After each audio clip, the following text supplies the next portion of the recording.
Let's try this again. This week, there's not a lot to show, but a lot of work was done. The Radpherd no longer has a frame under it or the rear end and the transmission. Of course, the engine has been pulled, but we're going to keep that. I guess the first thing to look at is the fenders.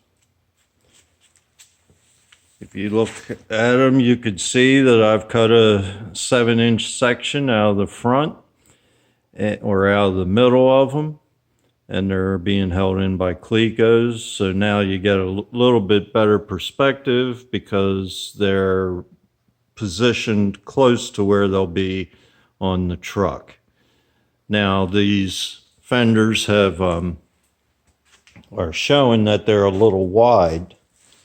And so I'll have to be doing some tweaking to get that figured out. But while we're here looking at it, thought I'd show you the dash. Maybe looking through the back window would be best. See how that works. And there you go. That's a pretty good picture of it. You can see that it's in pretty good shape. So I'm going to keep that even if the gauges can't be made to work, and I'll just hang gauges underneath. In the center here, I don't know if I talked about this before, but I'm going to actually put a tablet in there, build that in, and that will be my radio. Of course, I'll have my GPS, and the way it looks, I'm going to have like backup cameras to be used as rear view mirrors for this thing. And I'll probably have one at the very back so I can see real clearly what's behind me. Another thing about the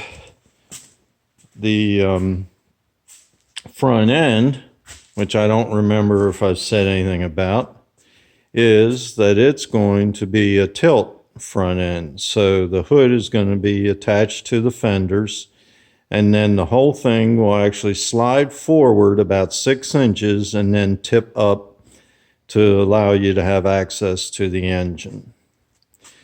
I think I've shown you this before, but since it's shorter now and fits up to the truck better, I narrowed it in the middle, but now I have to narrow it somewhere between here and here on either side. Maybe that'll get started. I'm not sure which direction I'm going to go.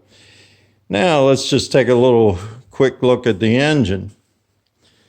This unfortunately looks like the smallest flathead that they built for that year. But everything that I've looked at doesn't really seem to care what size. They don't mention how this engine's better than that one or whatever. So right now, this is just a ugly, dirty flathead. In the end, the alternator, the generator now, the alternator will be about 1/4 the size of that generator. There'll be no fan on the front because I'll use an electric fan on the radiator. The distributor will be gone because I'm going to use a crank-triggered MSD with individual coils for each spark plug. The fuel pump will be gone because I'll be using an electric fuel pump to supply the fuel for 4 side draft carburetors. Now, believe it or not, these carburetors are off a Kawasaki, if you will, garden tractor engine. So here's a look at the carburetor. And what I'm going to do is I'm going to build my own manifold. And they'll probably be in some kind of a position about like that on either side of the manifold that I build. And as you can see, there's probably going to be an interference with the generator or alternator in the end. But I didn't know this before, but an alternator will create electricity spinning in either direction. So the alternator will probably be facing backwards. The fuel filter as well will be moved, and another more modern style be put into place. And there'll no longer be a manual transmission. I got a turbo 400 that's going to go behind it. And if money allows, I'm also going to put in a overdrive, because my rear end gears are 410. And I'd like to keep the RPMs down on this thing, just, to get better fuel economy and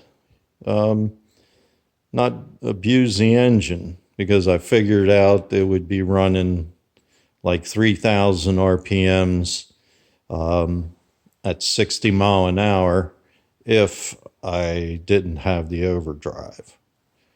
All right, so that's where we're at this week. Hopefully I'll have some more to show you next. See ya.